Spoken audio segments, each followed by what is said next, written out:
रात के 2 बज रहे थे और विराट मेघालय और असम बॉर्डर के बीच पड़ने वाली किश्नोई नदी पार कर रहा था। दूर दूर तक अंधेरा छाया हुआ था। एक गहरे सन्नाटे ने किश्नोई नदी को घेर के रखा हुआ था और उसी नदी के ऊपर काले बादल मंडरा रहे थे, जिन्हें देखकर ऐसा लग रहा था कि किसी भी पल वो बरसने वाले हैं। नदी में घुटनों तक का पानी था, जो धीमी रफ्तार के साथ बहे जा रहा था।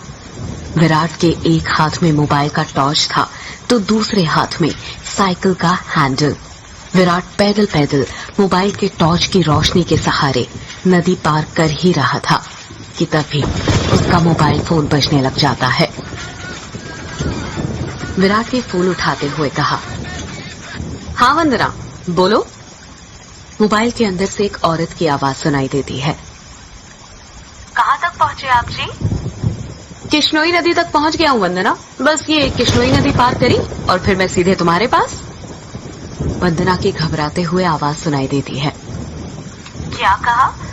किश्नोई नदी पार कर रहे हो आप? और नहीं तो क्या, अब तुम्हें तो पता ही है कि बंगला मुड़ा गांव से रोंगकामुचा गांव जाने का तो एकमात्र यही रास्ता है ना, और वो भी नदी पार करके जाना पड़ता है। आपको इतनी रात में वापस नहीं आना चाहिए था, ग्रेवयार्ड कोठी में ही रुक जाना चाहिए था। आपको पता है ना, नदी के पास वो घूमती है।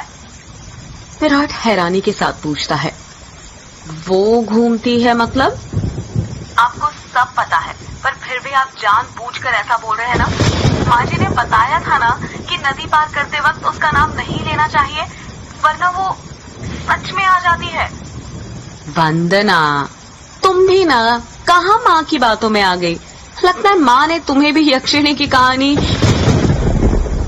विराट अपनी बात पूरी करता उससे पहले ही वंदना घबराते हुए कहती है, चुप हो जाओ जी। हे काली माँ, मेरे पति की रक्षा करना और अनजाने में इनसे जो अनर्थ हुआ है उसके लिए माफ कर देना। अब ये कभी उसका